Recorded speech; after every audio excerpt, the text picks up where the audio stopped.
వెంకటేశాయ.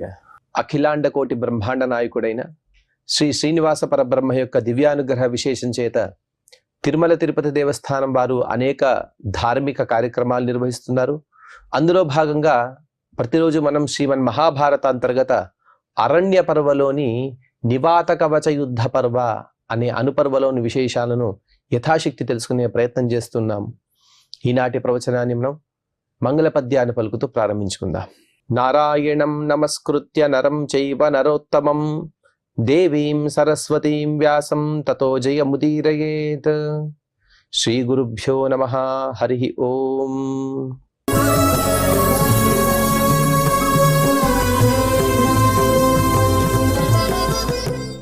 అర్జునుడు మాతలి గారి సారథ్యంలో 10,000 అశ్వాలను పుంచిన రథాన్ని అధిరోహించి నివాత కవచల పైన యుద్ధానికి వెళ్ళాడు.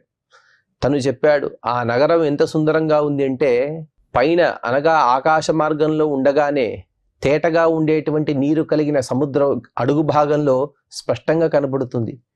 అంత సుందరమైనటువంటి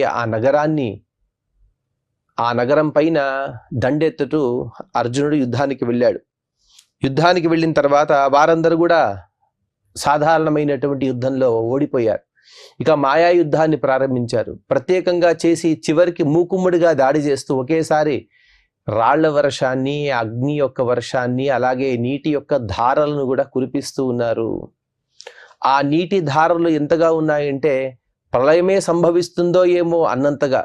మాతలి ఆ మాటలను కూడా అనేశాడు, ఇదంతా కూడా యుద్ధం అని అనుకోవద్దు అర్జున, ప్రళయమే సంభవిస్తుంది, ఇకపైన లోకానికి క్షయం సంప్రాప్తించింది, మనమంతా కూడా అందరి యొక్క నాశన కాలం సమాప్తి వచ్చేసింది కాబట్టి పితామహేన సంహార ప్రజానాం విహితో ధ్రువం నహి యుద్ధమిదం యుక్తం అన్యత్ర జగత క్షయాత్. నాయన, బ్రహ్మగారు సంకల్పం వలన ఈ ప్రళయకాలం అనేది సంభవించింది అంటే అంతగా వారందరూ కూడా ఘోరమైన యుద్ధాన్ని ప్రారంభించారు. ఇక వారికి మాతలికి మాత్రం మన ఓటమేనిది తథ్యము అని భావించాడు. కానీ అటువంటి సందర్భంలో కూడా అర్జునుడు తన పరాక్రమాన్ని చూపిస్తూ తస్య తద్వచనం శ్రుత్వా సంస్తభ్యాత్మానమాత్మన మోహయిష్యన్ దానవానాం అహం మాయాబలం మహత్. అర్జునుడు ధర్మరాజు గారు చెబుతున్నారు, ఆ మాతలి గారి మాటలు విన్న తర్వాత నన్ను నేను కాస్త సంభాళించుకున్నాను. నేను కూడా భయపడ్డాను, అతని మాటను విని ఇంకా కంగారు పడ్డాను. కానీ పరమాత్మను స్మరించుకున్నాను. నన్ను నేను సంభాళించుకుని రాక్షస మాయను నివారిస్తూ అనగా రాక్షస మాయను నివారించాలనే సంకల్పంతో ఈ మాటను చెప్పాను. అబ్రువన్ మాతలిం భీతం పశ్యమే భుజయోర్బలం అస్త్రాణాం చ ప్రభావం వై ధనుషో గాంధీవస్య చ.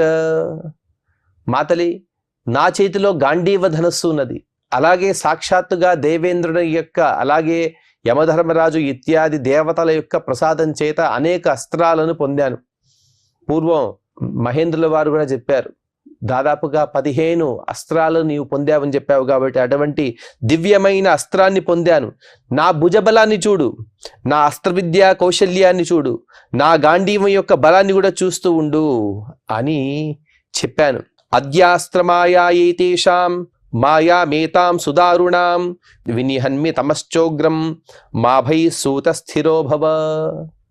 చీకటి కూడా అలముకున్నది, రథం ఎటు వెళ్ళాలో తెలియట్లేదు, గుర్రాలు ముందు కదలట్లేదు. అటువంటి సందర్భంలో అర్జునుడు చెప్పాడు, క్షణంలో ఈ మహాదారుణమైనటువంటి చీకట్లు నేను పారదోలుతాను, ఈ మాయ నిర్మూలన చేస్తాను. అంటే ఇదంతా కూడా మాయ. వారందరూ కూడా స్వబాహుబలాన్ని నమ్ముకోక మాయను ఆశ్రయించారు, అధర్మమైనటువంటి యుద్ధాన్ని చేస్తున్నారు. కాబట్టి నీవు భయపడకు, మనకు అస్త్రబలం ఉన్నది, దైవబలం ఉన్నది, కాబట్టి మనం భయపడని అవసరం లేదు, స్థిరంగా ఉండమని చెప్పి ఏవముక్త్వాహమసుజం అస్త్రమాయాం నరాధిప మోహినీం సర్వభూతానాం హితాయ త్రిదివౌకసాం.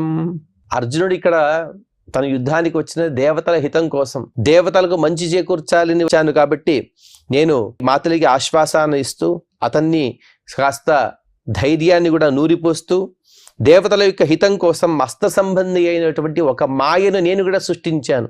అది అన్ని ప్రాణులను కూడా మోహంలో ముంచగలదు. అటువంటి గొప్ప ఒక అస్త్రాన్ని నేను ప్రయోగించాను.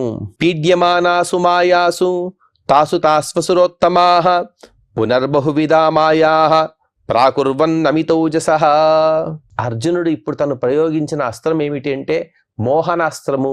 ఆ మోహనాస్త్రాన్ని ప్రయోగించాడు కాబట్టి వారందరూ కూడా ఆ మోహనాస్త్రం యొక్క జాలంలో చిక్కుకుపోయారు. కానీ అసురులకు మహాబుద్ధిబలం ఉన్నది, బాహుబలం కూడా ఉన్నది.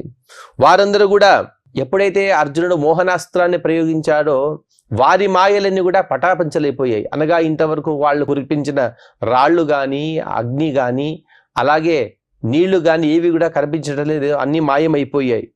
కానీ చాలా ప్రతాపవంతులైనటువంటి ఆ దానవులు మళ్ళీ మరెన్నో మాయలను కల్పిస్తూ ఉన్నారు. మరొకసారి మోసపూరితమైనటువంటి యుద్ధాన్ని చేస్తూ ఉన్నారు. పునః ప్రకాశమభవత్ తమసా గ్రస్యతే పునః భవత్యదర్శనో లోకః పునరప్సు నిమజ్జతి. ఒకసారి నా మాయ పై చెయ్యి అయితే ఇంకొకసారి వారి మాయకు పై చెయ్యి అనేది ప్రాప్తమవుతూ ఉన్నది. అర్జునుడు చెబుతూ ఉన్నాడు, ఒకసారి నా మాయ పై చెయ్యి అక్కడున్నటువంటి చీకటి పోతోంది, అలాగే నీళ్లు కూడా మాయమైపోతున్నాయి, రాళ్ళని పోతున్నాయి. ఇంకొకసారి వాళ్ళ మాయ ఎప్పుడైతే పై చేతిని తను ప్రాప్తమవుతుందో, అనగా వారి మాయ ఎప్పుడైతే అక్కడ గెలుస్తుందో అటువంటి సందర్భంలో నీళ్లు వస్తున్నాయి, చీకట్లు వస్తున్నాయి. ఈ విధంగా అనేకమైనటువంటి విఘ్నాల వలన మేము ఎన్నో ఇబ్బందులు పడ్డాము. మేమందరం కూడా నీళ్లలో మునిగిపోయిన భ్రాంతి కలిగినది. అంతటి మాయను వారు సృష్టించారు. సుసంగ్రహీతై హరిభిః ప్రకాశే సతిమాతలిః వ్యచరచ్చందనాగ్రేణ సంగ్రామే లోమహర్షణే. రోమాంచకారి అయినటువంటి ఆ యుద్ధంలో సారథిగా ఉన్నటువంటి మాతలి ఎప్పుడైతే వెలుతురొచ్చినదో వెంటనే తన గుర్రాలను పరిగెత్తిస్తూ ఉన్నాడు, చక్కగా నియంత్రణ చేస్తున్నాడు. ఇంతవరకు కూడా నియంత్రణ కోల్పోయాడు మాతలి. 10,000 అశ్వాలు, ఒక్కొక్కటి కూడా దివ్యమైనటువంటి బలం కలిగినది. ఒక అశ్వం కాస్త దారి తప్పితేనే మనం దాన్ని నియంత్రించడం కష్టం. అటువంటిది 10,000 అశ్వాలను, అలాగే అటువంటి చీకటి ప్రాంతంలో నీళ్లున్నాయి, అగ్నులు కురుస్తున్నాయి, రాళ్ళు కూడా పడుతున్నాయి. కానీ ఎప్పుడైతే చీకటి పోయిందో, వెలుతురు వచ్చిందో, మాతలి వాటిని చక్కగా నిగ్రహించి రథం పైన నిలబడి కథన రంగం అంతా కూడా కలిగి తిరిగాడు. తనకు పూర్తిగా పరిచయం ఉన్న విధంగా ఆ రణరంగంలో తాను కూడా తన ప్రతాపాన్ని మాతలి చూపిస్తూ ఉన్నాడు. తతః పర్యపతన్యుగ్రాహ నివాత కవచామయీ తానహం వివరం దృష్ట్వా ప్రాహిణ్వం యమసాదనం. ఇక అప్పుడింకా మిగిలినటువంటి నివాత కవచులు ఒక్కసారిగా 4 దిక్కుల నుండి నాపైన దాడి చేశారు. కానీ నేను జాగ్రత్తగా గమనిస్తూ ఒక్కొక్క అవకాశాన్ని కూడా సద్వినియోగం చేసుకుంటూ వారినందరినీ కూడా సంహరించాను. యమపురికి అతిథులుగా పంపించేశాను. వర్తమానే తథా యుద్ధే నివాత కవచాంతకే నా పశ్యన్ సహసా సర్వాన్ దానవాన్ మాయయావృతాన్. ఆ యుద్ధం నివాత కవచులకు వినాశకారిగా పరిణమించింది. కొంతవరకు వారు గెలుపు పొందాము అని వారు ఆనందించే లోపలనే మోహనాస్త్రాన్ని ఎప్పుడైతే అర్జునుడు ప్రయోగాన్ని ప్రారంభించాడో అప్పటి నుండి వారందరూ కూడా వారి ప్రాణాలను కోల్పోవడం ప్రారంభించారు. వారందరూ కూడా చనిపోతున్నారు పెద్ద సంఖ్యలో. ఆ యుద్ధం జరుగుతూ ఉన్న సందర్భంలోనే వారందరూ కూడా వారి శక్తి సామర్థ్యాల వలన వారందరూ అదృశ్యాన్ని పొందారు. కనుక వాళ్లలో నేను ఎవరిని చూడలేకపోతున్నాను. అనగా వారు మరొకసారి మాయాయుద్ధాన్ని ప్రారంభిస్తూ ఉన్నారు. మాయాయుద్ధం ఇక్కడ ఎలాగా అంటే ఉన్నట్టుండి అందరూ కూడా మాయమైపోవడం. అసలు రణరంగంలో అర్జునుడు ఒక్కడే ఉంటే ఎవరితో యుద్ధం చేస్తాడు? ఆ విధంగా వారందరూ కూడా అర్జునుడికి కాస్త సంశయాన్ని కలిగిస్తూ వారందరూ కూడా మాయమైపోయారు. ఈ విధంగా చెబుతూ ఇక్కడికి 171వ అధ్యాయాన్ని పూర్తి చేసుకుని 172వ అధ్యాయంలో అర్జునుడు చెబుతూ ఉన్నాడు. అర్జునోవాచ అదృశ్యమానాస్తే దైత్యాః యోధయంతి స్మ మాయయా అదృశ్యేనాస్త్రవీర్యేణ తానప్యహమయోధయం. ఆ విధంగా రాక్షసులందరూ కూడా నాతో మాయాయుద్ధాన్ని చేస్తున్నారు. నేను కూడా వారిని నా అదృశ్యమైనటువంటి అస్త్రాల శక్తితో ఎదిరించి పోరాడుతూ ఉన్నాను. అర్జునుడు ప్రత్యక్షంగా కనబడుతూ ఉన్నాడు. కానీ వారందరూ కూడా అదృశ్యులై చాటుగా నిలబడి ఎవరికి కనబడటం లేదు. కానీ అస్త్రశస్త్రాలు అర్జునుడి పైకి వస్తున్నాయి. అర్జునుడు వాటినన్నింటినీ కూడా ఎదిరిస్తూ వాటిని నిర్వీర్యం చేస్తూ వారిపైన ఎన్నో అస్త్రాలను తను కూడా ప్రయోగించాడు. గాంధీవ ముక్తా విశిఖాః సమ్యగస్త్ర ప్రచోదితాః అచ్చిందన్నుత్తమాంగాని యత్ర యత్ర స్మతే భవన్. అర్జునుడు చెప్పాడు, నా గాంధీవం నుండి వెలువడిన అనేక వాడిగా ఉండేటువంటి దివ్యమైనటువంటి అస్త్రాలు ఏవైతే ఉన్నాయో అవన్నీ కూడా రాక్షసులు ఎక్కడ ఉన్నా కూడా వారి తలలను నరికి వేస్తూ ఉన్నాయి. వారు మాయలో ఉన్నా ప్రత్యక్షంగా ఉన్నా వారిని సంహరించడం అనేది నేను చేస్తూనే ఉన్నాను. తతో నివాత కవచాః వధ్యమానా మయా యుధి సంహృత్య మాయాం సహసా ప్రావిశన్ పురమాత్మనః. నివాత కవచులకు తెలిసిపోయింది, ఇక మేము మాయలో ఉన్నా ప్రత్యక్షంగా ఉన్నా అర్జునుడు మనల్ని సంహరిస్తాడు అని తెలుసుకుని వారందరూ కూడా మాయాశక్తితో అదృశ్యులై ఉన్నప్పటికీ కూడా దివ్యాస్త్రాలన్నీ కూడా వారిని సంహరించడం చూసి భయపడి ఇక తమ మాయలు చల్లవు అని తెలుసుకుని వారందరూ కూడా తమ నగరంలోకి ప్రవేశించారు. ఇంతవరకు వారందరూ కూడా నగరం బయట యుద్ధాన్ని చేశారు. వారందరూ కూడా ఎప్పుడైతే నగరాన్ని ప్రవేశించారో అప్పుడు అర్జునుడు కూడా వ్యపయాతేషు దైత్యేషు ప్రాదుర్భూతే చ దర్శనే అపశ్యన్ దానవాంస్తత్ర హతాన్ శతసహస్రశః. అర్జునుడు తనకే తన ఆ యుద్ధ ప్రావీణ్యం గురించి కాస్త ఆశ్చర్యాన్ని పొందుతూ ఉన్నాడు. వారు ఆ విధంగా ఎప్పుడైతే నగరాన్ని ప్రవేశించారో అలాగే తమ మాయను ఉపసంహరించుకున్నారో అర్జునుడు ఒకసారి రణరంగంలో చూశాడు. చూస్తే కొన్ని లక్షల మంది నివాత కవచులు అక్కడ విగత జీవులై పడి ఉన్నారు. నేనే ఇంతమందిని సంహరించానా అని అన్నట్టుగా అర్జునుడు కూడా ఆశ్చర్యపడుతూ ఉన్నాడు. ఆ రణరంగం ఎలా ఉన్నది అంటే వినిష్పిష్టాని తత్రైషాం శస్త్రాణ్యాభరణాని చ శతశస్మ ప్రదృశ్యంతే గాత్రాణి కవచాని చ. ఆ యుద్ధరంగంలో రాక్షసుల యొక్క శస్త్రాలు పడి ఉన్నాయి, ఆభరణాలు వస్త్రాలు అవన్నీ కూడా నలిగి చూర్ణమైపోయాయి. దానవుల శరీరాలు వారి కవచాలు కొన్ని వందల ముక్కలు ముక్కలుగా అక్కడ పడి ఉన్నాయి. హయానాం నాంతరం హ్యాసీత్ పదాద్ విచలితుం పదం ఉత్పత్య సహతాతస్తు అంతరిక్ష గమాస్తతః. గుర్రాలకు అక్కడ అడుగు తీసి అడుగు వేయడం కూడా సాధ్యపడటం లేదు. అంతగా అక్కడంతా కూడా శరీరాలు, ఆ దానవుల యొక్క నివాత కవచుల శరీరాలను కూడా అక్కడ చెల్లాచెదురుగా పడి ఉన్నాయి. ఇక ఆ గుర్రాలు 10,000 గుర్రాలు అవన్నీ కూడా అక్కడ పరిగెత్తడం సాధ్యం లేదని ఎప్పుడైతే అనిపించిందో అవన్నీ కూడా ఒక్క ఉదుటన పైకి ఎగిరి ఆకాశ మార్గంలో వెళుతూ ఉన్నాయి. తతో నివాత కవచాః వ్యోమ సంఛాద్య కేవలం అదృశ్యా హ్యత్యవర్తంత విసృజంత శిలోచ్ఛయాన్. అర్జునుడు చెబుతూ ఉన్నాడు, ఎప్పుడైతే అవన్నీ కూడా ఆకాశంలో పైకెగిరాయో ఆ నగరంలో ఉండేటువంటి నివాత కవచులు దాన్ని చూశారు. చూసి వారందరూ కూడా ఉన్నట్టుండి మరొక్కసారి మూకుమ్మడిగా దాడి చేశారు. ఒక్కడే అర్జునుని పైన యుద్ధానికి రావాలంటే ఒక్కొక్కరుగా రావాలి, కానీ మూకుమ్మడిగా దాడి చేశారు. కానీ ఆ దాడి వలన ఎటువంటి భయం లేని అర్జునుడు వారితో యుద్ధం చేస్తున్నారు. మొట్టమొదటిగా వారందరూ కూడా ఆకాశాన్ని కప్పి ఉంచేశారు.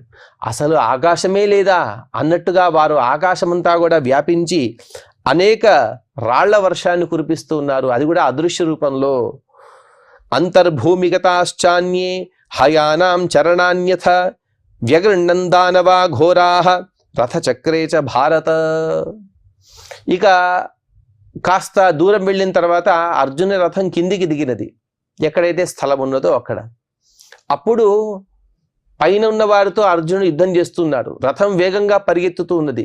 ఇంకొంతమంది రాక్షసులు ఏం చేశారంటో దాక్కుని వారందరూ కూడా మోసపూరితంగా భూమి లోపల ఉండి ఆ రథం యొక్క చక్రాలను అలాగే గుర్రాల యొక్క కాళ్లను కూడా గట్టిగా పట్టుకుని ఆ రథం ముందుకు కదలకుండా వారు చేస్తున్నారు. ఆ అశ్వాలను కూడా వారు పీడిస్తూ ఉన్నారు. వినిగృహ్య హరీనశ్వాన్ రథం చ మమ యుధ్యతః సర్వతో మామ విధ్యంత సరథం ధరణీరరైః. ఆ విధంగా నా గుర్రాలను రథాన్ని కూడా పట్టుకుని ముందుకు కదలనీయకుండా ఎప్పుడైతే నా పైన దాడి చేశారో నేను కూడా వాడితో యుద్ధం చేస్తున్నాను. మరొక్కసారి నా పైన శిలలతో వర్షాన్ని కురిపించారు. పర్వతైరుపచీయద్భిః పతమానైస్తథాపరైః సదేశో యత్ర వర్తామ గుహేవ సమపద్యత. పైనుండి శిలావర్షాన్ని కురిపిస్తున్నారు, కింద నుండి మమ్మల్ని కదలనీయకుండా కొందరు అశ్వాల కాళ్ళని రథాల చక్రాలని పట్టుకుని ఎప్పుడైతే మేము ఒకే చోట నిలబడ్డామో మా పైన శిలల వర్షం కురిసిందో అంతవరకు కూడా మైదానంలో ఉన్నామని మేము అనుకున్నాం. కానీ ఉన్నట్టుండి గుహలో ఉన్నట్టుగా మాకు భ్రాంతి చెందాము. ఎందుకంటే అన్ని శిలలు మా పైన పడ్డాయి, కానీ పరమాత్మ యొక్క అనుగ్రహం చేత అక్కడ మా పైన ఒక్క శిల కూడా పడలేదు. పర్వతం ఛాద్యమానోహం నిగృహీతంశ్చ వాజిభిః అగచ్చం పరమామార్తిం మాతలిస్తదలక్షయత్. ఒకవైపు నా పైన రాళ్లవాన ఉధృతంగా పడుతుంది, ఇంకొక వైపు ఆ అశ్వాలను గట్టిగా వారు పట్టుకున్నారు. అందువల్ల రథం ముందుకు సాగటం లేదు. అటువంటి వివశత్వ దశలో నేనున్నాను. ఏమి చెయ్యాలో పాలుపోవటం లేదు. నాకు చాలా దుఃఖం కలిగింది, బాధ అవుతుంది. ఇక నేను ఓడిపోతానేమో, అసలు ఇంద్రుని యొక్క సంకల్పం కూడా సిద్ధించదో ఏమో అని నేను బాధపడుతూ ఉండే సందర్భంలో నా బాధను, అలాగే నా వ్యాకులతను మాతలి గమనించాడు. లక్షయిత్వా చ మాం భీతం ఇదం వచనమబ్రవీత్. ఆ విధమైనటువంటి మానసిక దశను పొందిన నన్ను గూర్చి మాతలి మాట్లాడుతూ ఉన్నాడు. మాతలిరువాచ అర్జునార్జున మా భయిస్త్వం వజ్రమస్త్రముదీరయ. ఓ గాంధీవి, ఓ అర్జున, ఎందుకయ్యా భయపడతావు? నీవు ఒక్కసారి వజ్రాస్త్రాన్ని ప్రయోగించు అని నాకు సలహా ఇచ్చాడు. తతోహం తస్య తద్వాక్యం శ్రుత్వా వజ్రముదీరయం దేవరాజస్య దయితం భీమమస్త్రం నరాధిప. మాతలు చెప్పిన మాటలను విని నేను చాలా స్ఫూర్తిని పొందాను. ఇంత కష్టంలో కూడా ఇంత సరిగ్గా ఆలోచించే ఆ మాతలిని మెచ్చుకుంటూ నేను ఆ మాతలు చెప్పిన విధంగానే దేవేంద్రుడే నాకు అనుగ్రహించినటువంటి అత్యంత ప్రభావం కలిగిన ఆ వజ్రాస్త్రాన్ని నేను వారిపైన ప్రయోగించాను. అచలం స్థానమాసాద్య గాంధీవ మనుమంత్రియ చ అముంచం వజ్ర సంస్పర్శాన్ ఆయసాన్ నిశితాన్ శరాన్. నేను స్థిరంగా ఒక చోట నిలబడ్డాను. ఎప్పుడైనా మనం భయపడితే అటు ఇటు కదలకూడదు. కదలకుండా మొట్టమొదటిగా మనం స్థిరత్వాన్ని పొందాలి. స్థిరంగా నిలబడి, అలా రుజుగా నిలబడి కాస్త పరమాత్మను మనసులో స్మరణ చేస్తే చాలు, అన్ని విఘ్నాలు కూడా వాటంతటా అవే తొలగిపోతాయి. అదే విధమైనటువంటి ఆచరణను అర్జునుడు ఇక్కడ చూపిస్తున్నాడు. స్థిరంగా నిలబడ్డాడు, పరమాత్మను స్మరించాడు, దేవేంద్రుడిని స్మరించాడు. గాంధీవాన్ని వజ్రాస్త్రంతో అభివంచిన బాగా వాడిగా ఉండేటువంటి బాణాలతో దానిలో ఎక్కుపెట్టినటువంటి బాణాలను తను ప్రయోగించాడు.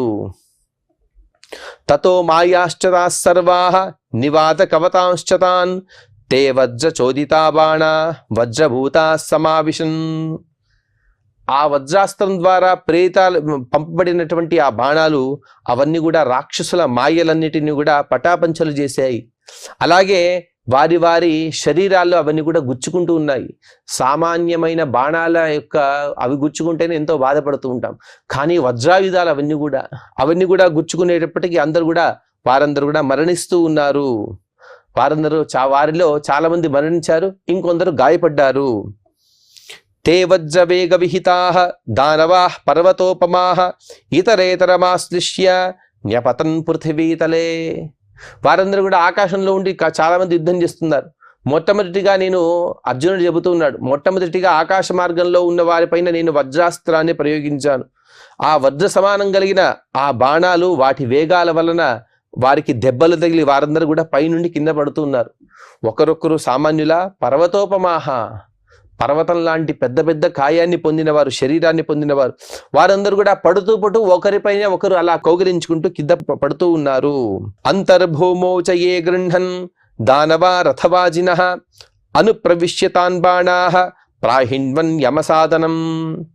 పైన ఉన్నవారిని ఎప్పుడైతే వాళ్ళందరూ కూడా కింద పడ్డారో వెంటనే కింద భూమిలో దాక్కుని నా పైన యుద్ధం చేస్తూ, అలాగే నా రథాన్ని నిలువరించే ప్రయత్నంలో ఉండేటువంటి నివాత కవచుల పైన కూడా నేను ఆ వజ్రాయుధాన్ని ప్రయోగించాను. వారిని కూడా ఆ బాణాలు ఎలా వెళ్ళాయంటే వారిని వెతుక్కుంటూ వెళ్ళాయట. అంటే ఈ కాలంలో కొన్ని అస్త్రాలను మన కథన రంగంలో ఉపయోగిస్తూ ఉంటారు. ఇప్పుడన్నీ కూడా యంత్రాల ద్వారా, మెకానిజం ఇత్యాది మనం చెబుతూ ఉంటాం. ఏదో శాటిలైట్ ద్వారా ఇత్యాది ద్వారా వారిని, అంటే ఒకవైపు వెళ్ళే విమానాన్ని కానీ మనిషిని తరుముకుంటూ ఒక యంత్రం వెళుతుంది.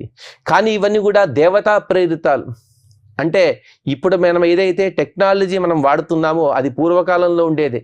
కానీ ఆ కాలంలో దేవతల యొక్క సహాయం ద్వారా మనం ఆ అన్ని లక్ష్యాలను సాధించాం. అదే విషయాన్ని ఇక్కడ అర్జునుడు చెబుతూ ఉన్నాడు. ఎవరైతే నివాత కవచులు భూమిలో దాక్కున్నారో వారిని వెతుకుతూ అన్ని బాణాలు కూడా వారిని సంహరిస్తూ ఉన్నాయి, వారిని యమలోకానికి పంపిస్తూ ఉన్నాయి.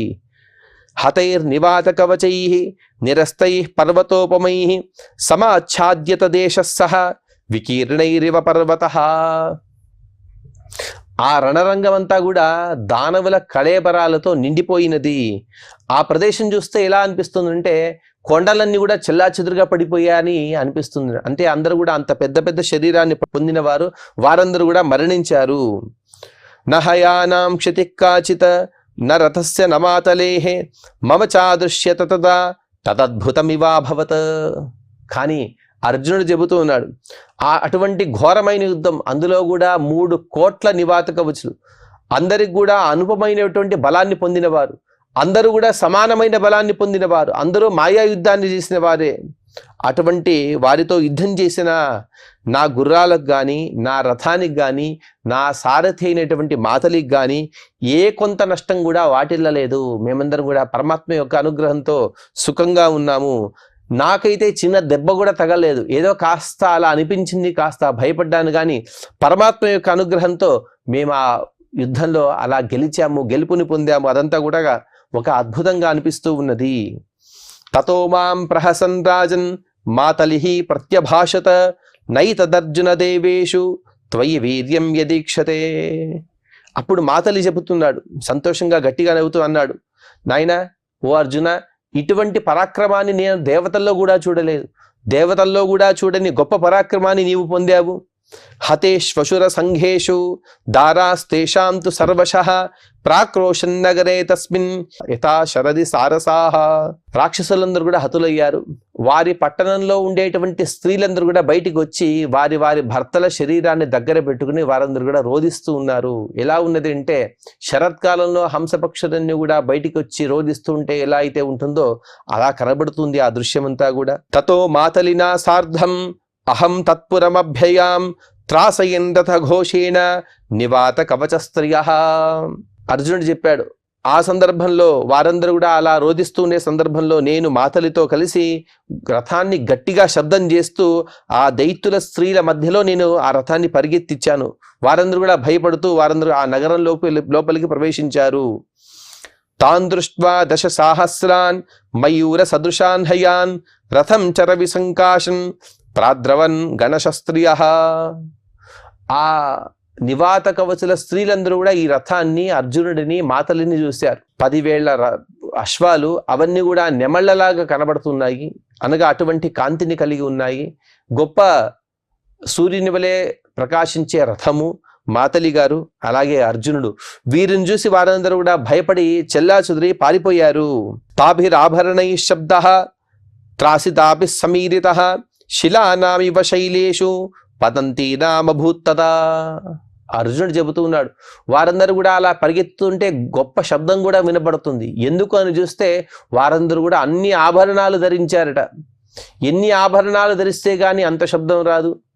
అన్ని ఆభరణాలు ధరించి, అంటే పెద్ద కొండ నుండి రాళ్లన్నీ కూడా కింద పడుతూ ఉంటే ఎంత శబ్దం వస్తుందో అంత శబ్దంతో వారందరూ కూడా తమ తమ ఆభరణాలతో శబ్దం చేస్తూ పరిగెత్తుతూ ఉన్నారు. విత్రస్తా దైత్య నార్యస్తాః స్వాని వేష్మాన్యథా విశన్ బహురత్న విచిత్రాని శాత కుంభమయాని చ. భయకంపితులైన ఆ రాక్షస స్త్రీలందరూ కూడా వెంటనే వారి వారి భవనాల్లోకి ప్రవేశించారు. అక్కడున్నటువంటి భవనాలను అర్జునుడు వివరిస్తున్నాడు. ప్రతి భవనం కూడా బంగారంతో నిర్మించబడినది. రత్నాల యొక్క తాపడం యొక్క మెట్లతో అవన్నీ కూడా చాలా శోభిస్తూ ఉన్నాయి. తదద్భుతాకారమహం దృష్ట్వా నగరముత్తమం విశిష్టం దేవనగరాత్ అపృచ్ఛం మాతలిం తతః. అటువంటి అద్భుత శిలలతో శోభిస్తున్న రాక్షస నగరాన్ని చూసి నేను మాతలితో అన్నాను, అమరావతి కన్నా ఈ నగరమే చాలా గొప్పగా ఉన్నది కదా అని నేను మాతలిని అడిగాను. అంటే అంత శోభతో ఆ పురము శోభిస్తూ ఉన్నది. ఇదమేవ విధం కస్మాత్ దేవానావాసయం చ్యుత పురందరపురాధీదం విశిష్టమితి లక్ష్యతే. స్పష్టంగా అర్జునుడు చెప్పాడు, ఓ మాతలి, దేవతలు ఇంత అందమైన నగరాన్ని వదిలి ఏదో అమరావతిలో ఉన్నారు కదా, దీనే వాసస్థానంగా ఎందుకు పొందకూడదు? అంత అమరావతి కంటే ఇంత అందంగా ఉంది కదా అని అడిగిన సందర్భంలో మాతలి సమాధానాన్ని ఇస్తున్నాడు. మాతలిరువాచ ఆసీదితం పురా పార్థ దేవరాజస్య నః పురం తతో నివాత కవచైః ఇతః ప్రత్యావితాసురాః. అర్జున, నీవు చెప్పిన విషయం వాస్తవమే.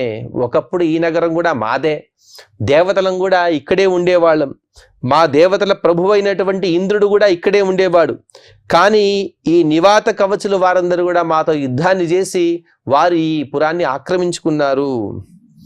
తపస్తత్వా మహత్తీవ్రం ప్రసాద్య చ పితామహం ఇదం వృతం నివాసాయ దేవేభ్యశ్చాభయం యుధి. ఆ నివాత కవచులు ఎవరు? వీరి యొక్క వృత్తాంతాన్ని కూడా మాతలి గారు చెబుతూ ఉన్నారు. నివాత కవచులు వీరందరూ కూడా ఒకసారి బ్రహ్మదేవుని గురించి తపస్సు చేశారు. ఆ ఘోరమైనటువంటి తీవ్రమైన తపస్సుతో బ్రహ్మదేవుని ప్రసన్నం చేసుకున్నారు. వారు కొన్ని వరాలను కూడా కోరారట. అవేమిటి అంటే తాముండడానికి ఒక నగరం కావాలని అడిగారు. అలాగే రెండవ వరంగా యుద్ధంలో దేవతల వల్ల మాకు భయం ఉండకూడదు, దేవతల వలన మేము మరణాన్ని పొందకూడదు అని తను కోరారు. ఆ విధంగా తతశక్రేణ భగవాన్ స్వయంభూరితి చోదితః విదత్తాం భగవానంతం ఆత్మనోహితకామ్యయ. వారందరూ కూడా మా పైన యుద్ధానికి వచ్చి మా ఈ నగరాన్ని, అనగా ఇప్పుడు నివాత కవచులు ఎక్కడైతే వాసాన్ని కల్పించుకున్నారో ఈ ఆవాసాన్ని వారు ఆక్రమించుకున్నారు. అదే సందర్భంలో దేవేంద్రుడు కూడా వెళ్ళి బ్రహ్మగారిని అడిగారు, ఓ చతుర్ముఖ బ్రహ్మ, దేవతలందరి క్షేమం కోసం ఈ నివాత కవచులని మీరే సంహరించాలి అని దేవేంద్రుడు కోరగా, తతవుక్తు భగవతాత్ ఇష్టమాత్రేతి భారత భవితాంతస్త్వమప్యేషాం దేహే నాణ్యేన శత్రుహన్. ఇంద్రాది సమస్త దేవగణం కూడా చతుర్ముఖ బ్రహ్మ దగ్గర శరణాగతులయ్యారు. ఎలాగైనా ఈ నివాత కవచుల యొక్క భయాన్ని తొలగించండి అని. కానీ చతుర్ముఖ బ్రహ్మగారు ఒక మాటను చెప్పారట, ఓ దేవేంద్ర, ఇందులో ఒక గొప్ప దైవ నిర్ణయం ఉన్నది. అదేమిటి అంటే నీవే, అనగా దేవేంద్రుడు నీవే మరొక శరీరాన్ని ధరించి వీరిని సంహరించగలవు. తత ఏషాం వధార్థాయ శక్రోస్త్రాన్ని దదౌ తవ నహి శక్యా సురైర్హంతుం యయేతే నిహతాస్త్వయా. అదే విషయాన్ని మాతలి గారు ఉటంకిస్తూ, ఓ అర్జున, వీరిని వధించడానికి దేవరాజు అయినటువంటి ఇంద్రుడికి కూడా సాధ్యం కాలేదు. అందుకోసమే తన శస్త్రాస్త్రాలను నీకిచ్చాడు. నీవెవరుంటే ఆ దేవేంద్రుని యొక్క అవతారమే. మరొక రూపాన్ని ధరించి దేవేంద్రుడే నీలా పుట్టాడు. కాబట్టి అటువంటి దేవేంద్రుని మరొక రూపమైనటువంటి నీ చేతిలోనే ఈ నివాత కవచులు సంహరింపవలసి ఉన్నది. ఇదే దైవ రహస్యం. వారందరూ కూడా వరం కోరిందేమంటే మాకు దేవతల వలన ఎటువంటి భయం ఉండకూడదు. సామాన్యంగా దైవ వలానే మనం గొప్పగా చెబుతూ ఉంటాం. దైవం కన్నా, అనగా దేవతల కన్నా బలిష్ఠులు ఎవరూ లేరుని. కానీ దేవతలే మాపై యుద్ధంలో ఓడిపోతే ఇక మేము ప్రపంచంలో హాయిగా సుఖంగా దీర్ఘకాలం జీవించవచ్చు అని ఆ నివాత కవచుల యొక్క అభిప్రాయం. ఆ అభిప్రాయాన్ని పటాపంచలు చేస్తూ సామాన్యమైనటువంటి మానవుడిగా పుట్టిన దేవేంద్రుడే మరొక రూపంలో వచ్చి ఈ నివాత కవచులను సంహరించాడు. కాలస్య పరిణామేన తతస్త్వమిహ భారత ఏషామంతకర ప్రాప్తః తత్వయా చ కృతం తథా. ఓ అర్జున, అదేవిధంగా ఆ దైవ నిర్ణయం ప్రకారమే నీవిక్కడ రావడం జరిగినది. ఎక్కడ నీవు? హస్తినాపురం ఎక్కడ? దేవలోకం ఎక్కడ? దేవలోకం ఎక్కడ? ఈ నివాత కవచులు ఉండేటువంటి పాతాళం ఎక్కడ? కానీ దైవం చూడు ఎలా అంటే ఆ దైవ నిర్ణయం ఎలా ఉంటుందో ఆ దైవం యొక్క సంకల్ప ప్రకారంగా ఒక్కొక్కరు ఎక్కడి నుండో వచ్చి ఏవేవో పనులు చేస్తూ వెళ్తుంటారు. ఆ విధంగా నీవిక్కడికి రావడం జరిగింది. దేవతలందరూ కూడా నిన్ను ఈ అస్త్రాన్ని, అనేక అస్త్రశస్త్రాల నుంచి నిన్ను ఇక్కడ పంపడం, నీ ద్వారా నివాత కవచులు సంహరింపబడం అనేది జరిగినది. ఇదంతా కూడా దైవం యొక్క నిర్ణయమే. దానవానాం వినాశాయ అస్త్రాణం పరమం బలం గ్రాహితస్త్వం మహేంద్రేణ పురుషేంద్ర తదుత్తమం. ఇంకొకసారి మాతలి చెబుతున్నాడు, ఓ పురుషోత్తమ, ఓ అర్జున, ఆ రాక్షసుల వినాశం కోసమే నీవు అనేక దివ్యాస్త్రాలను పొందావు. మహేంద్రుడే సాక్షాత్తుగా వాటినన్నిటిని కూడా నీకు ప్రసాదించాడు. తతః ప్రశామ్య నగరం దానవాంశ్చ నిహత్యతాన్ పునర్మాతలినా సార్ధం ఆగచ్చం దేవసద్మతత. అర్జునుడు చెబుతున్నాడు ధర్మరాజు గారికి, ఓ ధర్మరాజా, నేను ఈ విధంగా నివాత కవచులైనటువంటి ఆ దానవులను సంహరించి ఆ ప్రదేశంలో శాంతిని నెలకొల్పి ఇంకొకసారి అక్కడ ఎటువంటి భయం అనేది రాకుండా చేసి మాతలితో కలిసి స్వర్గలోకానికి బయలుదేరాను అని చెబుతూ ఇక్కడికి 172వ అధ్యాయాన్ని పూర్తి చేసుకుని 173వ అధ్యాయంలో హిరణ్యపుర అనే ఒక గొప్ప పురం పైన కూడా అర్జునుడు దండెత్తబోతూ అక్కడ ఉన్నటువంటి అనేక రాక్షసులను కూడా సంహరించబోతున్నాడు. ఆ వృత్తాంతాన్ని మనం తర్వాత ప్రవచనంలో తెలుసుకునే ప్రయత్నం చేద్దాం. ఈనాటి ప్రవచనాన్ని శ్రీ వెంకటేశ్వర స్వామి వారి పాద పద్మముల యందు సమర్పణ చేస్తూ క్షమాప్రార్థన మరియు మంగళ పద్యాన్ని పలుకుదాం. యదక్షర పద భ్రష్టం మాత్రాహీనం చ యద్భవేత్ తత్సర్వం క్షమ్యతాం దేవ నారాయణ నమోస్తుతే. శ్రియః కాంతాయ కళ్యాణ నిధయే నిధయేర్థినాం శ్రీ వెంకట నివాసాయ శ్రీనివాసాయ మంగళం.